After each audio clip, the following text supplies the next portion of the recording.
heard this wonderful story just the other day of a group of teenage kids out on Halloween, all dressed to the nines in their wonderful costumes.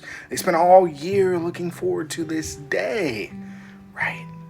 And they dressed up and they got to the very final house on the block. Now, these kids were so anxious and so excited. They were at the front of the line, and behind them all throughout the neighborhood, still just making their way around, were groups of younger children with their parents. And so these older kids, they get to the house, the final house on the block. And they go up to the door and ring the doorbell. And there's a bowl, just a few pieces of candy left in it. And the owner of the house says, "This is all the candy that I have left. Go ahead and take it all." And the older kids looked around their group, and they looked at all of the younger children still making their way around the block. And those older kids reached into their candy bags and took pieces and handfuls of candy, put it in this person's bucket, so that all of those younger children would have an opportunity to come to the door, ring the doorbell, and say trick or treat, and grab candy for themselves.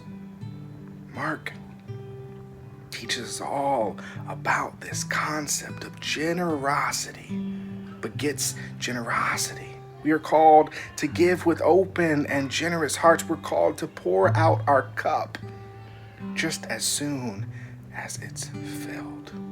There's that old expression, teach a man to fish, right? If you only give a man fish, he's never going to learn how to feed himself. But if you teach a man how to fish, if you show him how to provide for himself, he will have food for eternity. And that is much the way that our relationship with God flows. God pours grace and mercy and such compassion and love over us. But God does not just give us those things, but teaches us how to cultivate it, how to grow it, how to harvest it in our lives. And one of the ways that we create a vessel to receive the goodness and the glory of God is by pouring our cup out. We are not called to be stingy. We are not called to be hoarders of grace, but instead to be givers, instead to be lovers of the world, of one another. Called to give even when it's hard, even when the world seems to be against us, even if it's our very last. Abundance, with reckless abundance. Have you ever noticed that every time you give, you seem to get so much more? You seem to get hope and renewal and life in your very bones. And maybe you just give your time. And maybe you just give of your resources. But the way that you prepare your heart to walk through this life is to open yourself up to giving of the grace that God gives you, of pouring your cup out without concern or worry that it won't be filled again. Because God is love, and love abides and dwells within each and every one of us.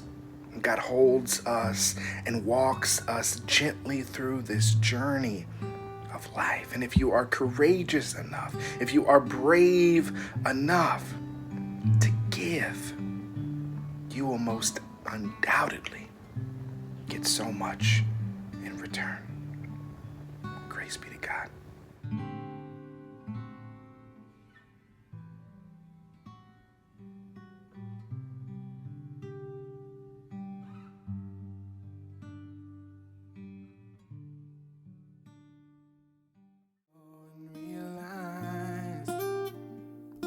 That I'm renewed restored in you, Lord.